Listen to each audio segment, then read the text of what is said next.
UP की 10 राज्यसभा सीटों पर चुनाव हो रहा है, जिसमें बीजेपी ने 8 तो सपा ने 3 प्रत्याशी उतारे हैं। सुबह 9 बजे से मतदान शुरू हुआ, जो शाम 4 बजे तक चलेगा।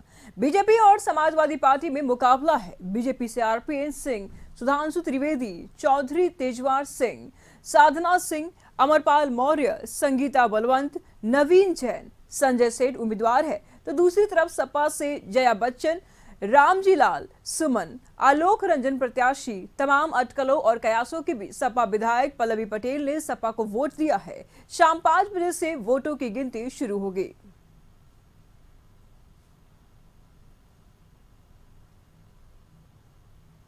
लोकसभा चुनाव से ठीक पहले जो राज्यसभा की 10 सीटों पे जो चुनाव हो रहा है, इसको अगर भाजपा और सपा के बीच में मुख्य मुकाबला है। अगर इसको शक्ति प्रदर्शन कहा जाए सत्ता पक्ष और विपक्ष के बीच, तो गलत नहीं होगा। कारण ये है कि 10 सीटों पे कुल 10 सीटों पे चुनाव हो रहा है, जिसमें से 8 प्रत्याशी मैदान में बीजेपी की तरफ से हैं और 3 प्रत्याशी राज्यसभा सदस्य के लिए सपा की तरफ से मैदान में है। वहीं दूसरी ओर समाजवादी पार्टी के राष्ट्रीय अध्यक्ष अखिलेश यादव ने जो कल मीटिंग बुलाई थी, उसमें कई विधायक नहीं पहुंचे थे। उसको लेकर के समाजवादी पार्टी की ओर से क्रॉस वोटिंग की प्रबल संभावना जताई जा रही है। अगर भाजपा की तरफ की हम बात करें, तो भाजपा के जो 8वें प्रत्याशी के तौर पे जो संजय सेठ हैं, उनको लोकदल के जो विधायक हैं उनसे, और जो क्रॉस वोटिंग कर सकते हैं समाजवादी पार्टी के हो या जो दूसरे दलों से जो विधायक हो, उनसे उनके सहारे जीत की बड़ी आशा है।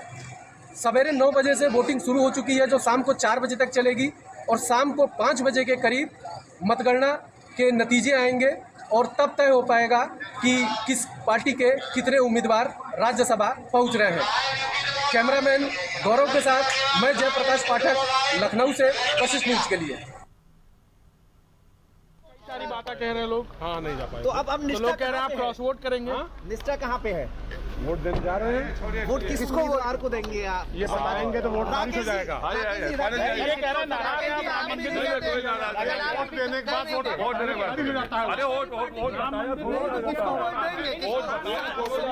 अंदर बताया नहीं जाता भाई। बाकी लोग तो हम तो उसी कुल खानदान के हैं जी, और इन लोगों ने नहीं जाने दिया था। तो प्रभु श्री राम के नाम पे वोट इन लोगों ने देंगे। दर्शन करने नहीं जाने दिया था। प्रभु श्री राम के नाम पे वोट देंगे। उम्मीद है समाजवादी पार्टी के तीनों जीतेंगे। लेकिन खबरें जो आ रही हैं आप भी जानते हो, जो दूसरों के लिए कांटा बोते हैं, एक दिन उनके लिए भी कांटे मिलते हैं।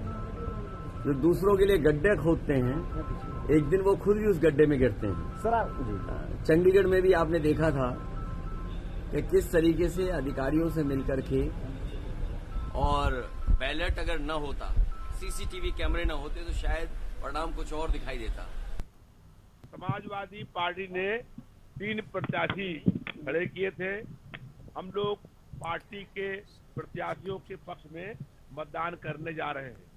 आज हो सकता है कि भारतीय जनता पार्टी एक सीट पर जीत जाए, लेकिन आज भाजपा ने लोकतंत्र की हत्या करने का काम किया है।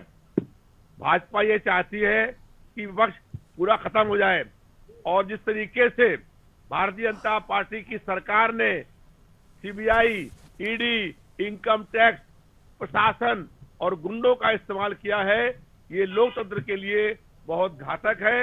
लोकतंत्र को भाजपा की सरकार समाप्त करने का प्रयास कर रही है। जनता पार्टी के 8 के 8 प्रत्याशी भारी बहुमत के साथ जीत रहे हैं। माननीय विधायक गण लोगों का आशीर्वाद भारतीय जनता पार्टी के सभी प्रत्याशियों को प्राप्त है। मतदान के दौरान हमने देखा कि सभी लोग चाहते हैं कि भारतीय जनता पार्टी माननीय मोदी जी के नेतृत्व में और सशक्त हो। विकसित भारत की जो कल्पना संकल्पना माननीय मोदी जी ने की है, वो शीघ्र पूरी हो। आप देखेंगे